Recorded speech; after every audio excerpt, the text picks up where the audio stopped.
দেগঙ্গা ব্লকের উত্তর বরুণী এলাকায় পণের দাবিতে এক গৃহবধূকে খুন করে গলায় দড়ি দিয়ে ঝুলিয়ে দেওয়ার অভিযোগ।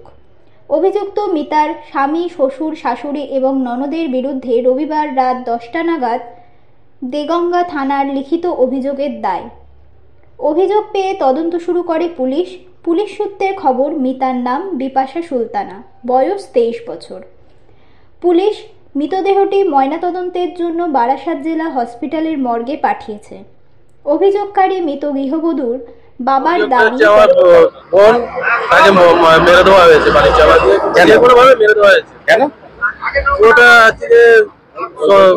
অত্যাচার করতো বাড়ি থেকে, আমি টাকা পয়সা চেতো দিয়ে আসতাম। আচ্ছা, ঈদের 15 দিন আগে 10,000 টাকা দিয়ে আসা হয়েছে শোকেস কেনার জন্য, জামা কাপড় কেনার জন্য। না দিলে আবার কি হয়েছিল সেটা হচ্ছে যে মারধর করে মেরে দিয়েছে। আচ্ছা, ভাই হচ্ছে আসতে বলেছিল, এই টাকা নিয়ে আসতে বোনা আসেনি। ঘটনাটা মেয়েকে বিয়ে দিয়ে পর্যন্ত ওকে অত্যাচার করতো, যখন তখন মানে বিয়ের সময় পর্যন্ত দেওয়া হয়েছে।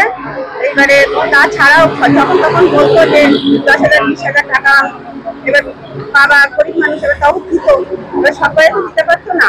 হ্যাঁ, সবসময় দিতে পারতো না, যখন না দিতে পারতো তখনই ওই অত্যাচার করতো মেয়েকে। মানে শ্বশুর শাশুড়ি, জামাই, শ্বশুর শাশুড়ি আর ননদ, ওরা মানে 4 জন মিলে মানে মেরে গলায় দড়ি দিয়ে টাঙিয়ে। আমাদের অভিযোগটা মেয়েটাকে অত্যাচার করতো, মানে কঠোর, মানে এমন পরিমাণে শাস্তি দেবেন, মানে কঠোর শাস্তি হোক ওদের।